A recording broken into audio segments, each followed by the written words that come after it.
A big weekend for Dutch MMA. Our next guest has ties to that region, but was not on the card. He was there in attendance. Always love talking to Gegard Mousasi, especially this iteration of Gegard Mousasi. He joins us right now on the phone. Gegard, how are you? I'm good. Thank you, Errol. Appreciate you coming on. I know you just got home, so I really appreciate you coming on because you're probably really tired and you don't want to talk to anyone anymore. So this is very much appreciated on this side of the table. What can you tell us? You were there, right? You were sitting in attendance. You were in the Ahoy Rotterdam, right? What was it like? Yeah, it was good sphere. People were cheering, so pretty loud. So I think it was a success, and I hope next year they will come back. This time Amsterdam. And I hope I will be on the card.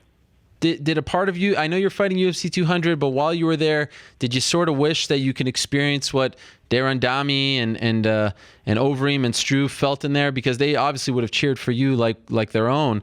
Did you kind of wish that you were on the card as well last night? Yeah, definitely, because I saw the joy that and the crowd reaction once they won. I would have loved to also compete in my own country. So. But it was a great night. All the Dutch guys and women won, and all by knockout. So I think it was a great night for MMA for Holland. Dana White said that it broke the gate record for that arena that was once held by Frank Sinatra. So by all accounts, it was a big success. And it's always interesting when the UFC goes to a market for the first time and seeing what happens afterwards. Like, does this now start this revolution of MMA in the country? I know it's a kickboxing country, but do more people get into it? Did you get that sense? Did you get that sense that this event will be talked about, especially because the Dutch fighters did so well, that they'll be talking about this for years to come, that this will now produce some young fighters who were watching last night and now want to emulate you guys? Yeah, definitely. I think also because of the results of the fight, they were all exciting fights. And of course, you always need a couple Dutch fighters to go to a country. Let's say you need some Dutch fighters if you want to have a show in Holland. Mm-hmm. So now we have Alistair, we have Siad, we have Jermaine, we have Stefan. I'm fighting, and also on there's a Holland Fox now, so they're airing the UFC on there, and we have Spike here. They're showing Bellator, so MMA is getting more known. So. Wow. People more watch it, and once they learn it, it's easier to understand, and they also appreciate the ground game. Do you have any idea why they went to Rotterdam as opposed to Amsterdam first? Well, Amsterdam, they're not allowed to have shows. Okay. Like also kickboxing fights, because the mayor doesn't give allow a kickboxing show because they say it's the criminals come there, and it doesn't have a good name. So wow. In Amsterdam, big shows are not allowed. Only one time last time was Glory on Amsterdam, but yes, they had good connections, I believe. But I think we showed in Rotterdam that was a great event, great success, and hopefully they support it for next year maybe in Amsterdam. So the mayor of Amsterdam has just sort of banned that stuff, and he's the one that could lift the ban and allow shows to come? Yeah, definitely. Because there was some incident, there was some shooting on one show. Generally, fighting doesn't have a good name in Holland. Okay. So it's linked with criminals and stuff like that, so it doesn't have a good reputation. But of course, UFC is something else. It's so professional, and it's not like that. So I think that they can change the way people see fighting. That's unbelievable. Considering what's legal in Amsterdam, the fact that you can't have a big MMA show, that's pretty amazing. Wow. So do you think that they'll be able to change it? Like, are people asking you to help, campaign or talk to the mayor? How do you reverse this so that, you can fight there next year, Overeem can fight for the belt, etc.? Well, I think like UFC did in Rotterdam, I think Glory did last time a show in Amsterdam. Okay. The mayor himself was there, so it showed that it's possible. So, but I think it's a reputation that needs to be overcome, and I think UFC show that with Rotterdam, and hopefully they will allow. If UFC is coming back, hopefully they allow it. Wow, fascinating. One of the highlights of the week for me was this video that they put out of you telling jokes. I mean, this was unbelievable stuff. Were those your jokes, or did someone write them for you? And your delivery made it really special. I mean, you killed that video. Maybe one of the highlights of your MMA career, dare I say. I don't know. I have to do them over and over and over. Oh, really? Yeah, the jokes was written. I don't know. I just had to read them. They were unbelievable. Did you understand the jokes? Yeah, some of them I got, but some of them they had to explain. But like the red paint, blue paint, I don't know. Fantastic. Get that. Did you enjoy doing that? Yeah, it was fun to do. But obviously, when I look back on I don't think it's funny. Hopefully, other people think it's funny because I don't know. I see myself. Oh, I love it. I love the fact that you're finally getting that attention. This is you. You should play it up. People love you. Don't forget it. Well, I don't know if they love me, but I will get there eventually. Not with love. I mean, I want the belt. I mean. Well, first comes love, then comes the belt, then comes the babies. Well, I think it's more popularity contest in That's some true. fights, but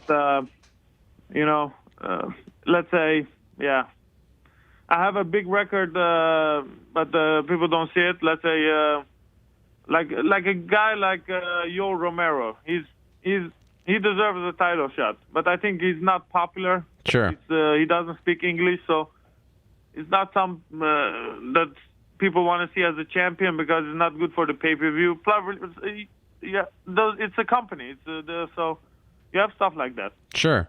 That's always going to be a big part of mixed martial. Yeah. Yes. Okay, so I have to ask you, enough beating around the bush. When the news about Lyoto Machida came out, everyone, your Twitter, did it explode that day? Because I went on your Twitter and people were writing to you. It must have just been insanity, right? I mean, because you kind of called that something funny was going on, and he hasn't really talked about it. But just that day, those couple days, what was it like for you when this news came out? Well, first I got angry, but then I don't know. I don't see him as a bad guy, but I see what I think. I say what I think. I felt it. I felt he was slippery. I think sometimes I say things when it's the truth. Still, people are gonna complain. It's like if you don't like the truth, what you want me to tell something you like just because you want to hear it? You want me to say, "Oh, Machida, yeah, he beat me. He's such a fair fighter." I don't know what people want to hear. They don't like to hear the truth. They're so stupid. I don't know. It's ridiculous. Of course, like the USADA testing is coming.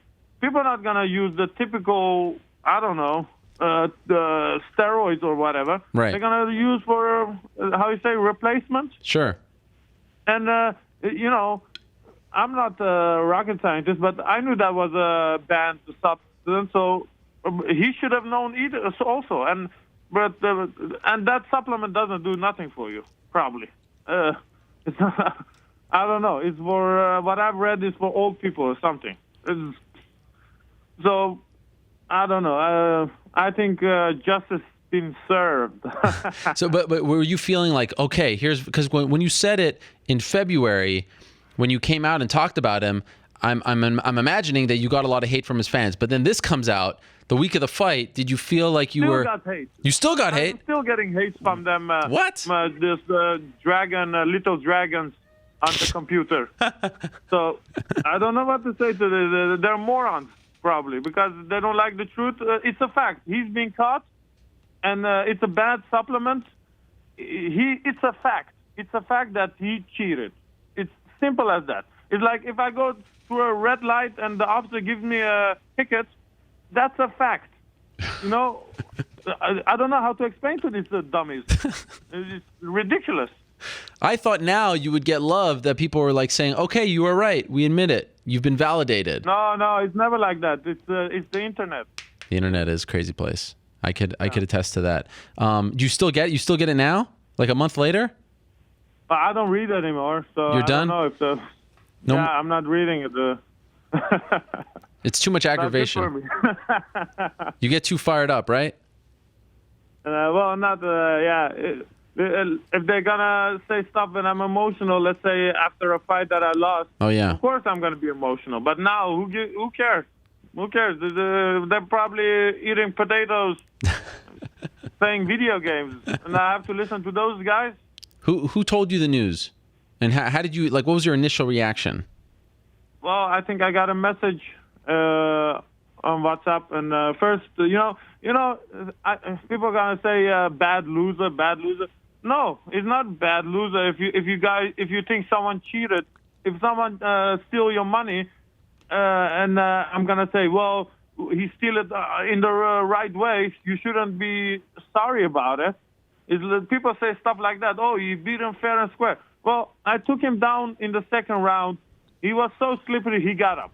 I had his back. He just put his ass up. I flew down his like a chimney. I went down on his back.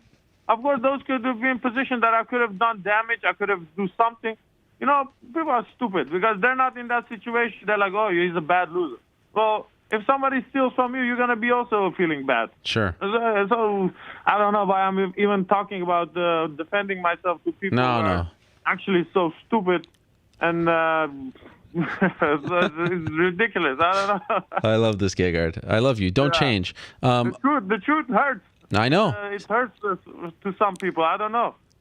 That is true. Okay, so let's move along, because the last time I had you on the show, you didn't have your next fight yet. You were looking for something big. You got Derek Brunson on a very big card, UFC 200. We still don't know exactly where this fight is taking place on the card. Perhaps you can shed some light on that, but we do know it's taking place July 9th in Las Vegas, UFC 200. Are you happy with the matchup? Does this make you happy, or are you content with what they gave you? Well, for me, it doesn't make difference because I need to get 3-4 fights in a row wins. Yeah. If they're gonna consider me a title contender. So let's say if I would have fight Anderson Silva, if I would have fight Anderson Silva or I fighting Derek Brunson, they wouldn't give me a title fight after that. You know what I mean? So I need wins, and for me it doesn't matter who I fight as long as they keep giving me fights. But was he even on your radar, Derek Brunson? I mean, you both coming from Strikeforce. Is this someone that you thought about? To be honest, I didn't know him, but I knew he was doing. I haven't seen the fight with Joe Romero, but I heard he was winning. Yeah. At least that's what I heard. Yeah. So if he's winning on 2 rounds, then that's a guy that's definitely dangerous, and he's winning the last 3 fights. So he has knockout power, but nothing I haven't seen. And everyone is good nowadays. Sure. So I'm taking him seriously, but nothing that I don't think I can handle. When you look at the fight on paper, he's got solid wrestling as well. Matchup wise, is that what you're most concerned about from him? But I haven't seen doing many. I don't know. I'm not impressed about it with his wrestling. Okay. He's a southpaw. Yeah. It's going to be very difficult for him to shoot, and if he wants to bang, that's good for me. Yes, of course. I had heard initially that this fight was going to be on the Fight Pass portion of the card. Is that the case from what you understand? Well, I don't care. I'm getting. I heard it's the prelims or whatever. I'm getting paid the same. Sure. Ooh, who cares? Especially now with no. But yeah, of course. Yeah, I don't know. Well, these days when you have the Reebok deal, it doesn't really matter where you're fighting because you get paid the exact same, right? Yes, I never fought on the premium, so I don't know. Does it make difference? No, it doesn't. It makes no difference. In fact, sometimes the prelims are seen by more people than the actual pay-per-view main card. Okay, maybe it's a good thing. Yes, but what about just being on UFC 200? Is that something that you wanted? A lot of fighters were campaigning for this. You were one of the first fights officially added to the card. Was this a big deal? Like, did you feel like, oh wow, this is a nice nod to me from the bosses, from the organization? They're putting me on UFC 200. Yeah, well, of course I'm appreciated that they give me a fight because I was asking for a fight as soon as possible, and they delivered, of course. So yeah. I can't complain. For me, I fought so many times, so many countries. A fight is a fight. I'm not getting. I'm not a guy that gets excited about, UFC 200. Like, it's like it's my birthday or something. I have to be excited about it. It's just a fight. Let's say if they pay me $10 million, then I get excited. That's something else. Sure. But yeah, it's just of course 200. I hear a lot of people are excited about that. So, and I think if I put a good performance, more people will notice that. So obviously it's huge to be on the card. But for me, it's just normal. It just doesn't matter. By the way, I think you in total have 46 pro MMA fights. Does that sound right? 45, 46, yeah, could be possible. Yes. Is it possible that this is the first time in your 45, 46 fight career that you're fighting in the quote-unquote fight capital of the world, Las Vegas? I think it is. Am I wrong? No. It's the first time in Vegas. Wow. And, yeah, I hope one time in Madison Square Garden. Yes. Because I used to watch boxing fights there. So I think that would be nice to fight in Vegas and in Madison Square Garden. That's New York, right? Madison. Of course, yes. That's just actually 8 blocks from this studio where I am right now. But that's amazing to me. Las Vegas, is that something that you wanted for a long time? Yeah, I hear I don't have to pay a lot of tax. So it's always good to save some money. That's all you care about. It doesn't matter where, as long as you don't have to pay the taxes, right? Yeah, you have to pay the taxes, but less is always better than a lot. But just fighting in Vegas, the fight capital, Sin City, all that stuff, does that not make you a little more excited, or no, not at all? I love to fight in Vegas. I think people always come there to watch the fights. I think I never fought there, but special. Watching from old days, always the fight, big boxing fights were always in Vegas. So that's why I say I also would like to fight one day in New York. Yes. Then what I've seen on TV when I was young, and now I'm fighting there. That would mean something to me, of course. Of course. Okay, let's end on this. This weekend, Uriah Hall versus Anderson Silva. Who's Gegard's pick? What do you think? Well, I think Anderson Silva gonna win, and yeah. Do you think he just completely smokes him, or do you think it's a close fight? What do you think?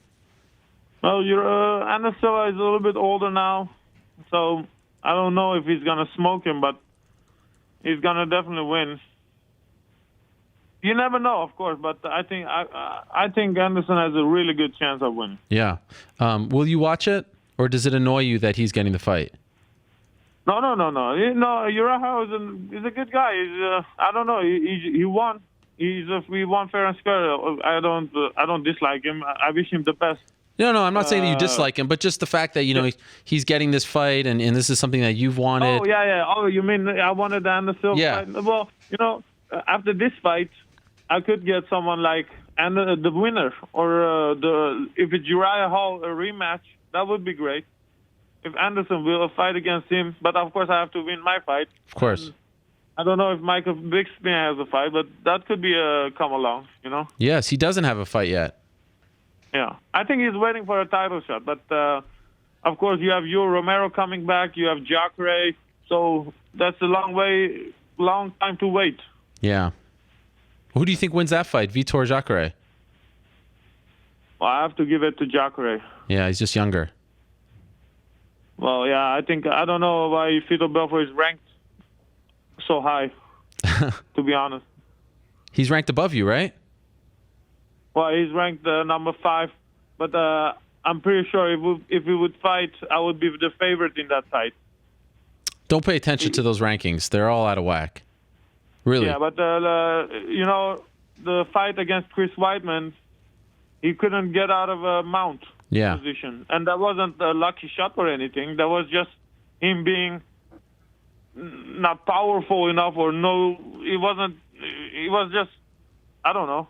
His physical was not there, That's another fight that we've been wanting. I remember back in Affliction, the first time I ever interviewed you, you were asking for the Vitor fight. Remember that? Almost a decade ago.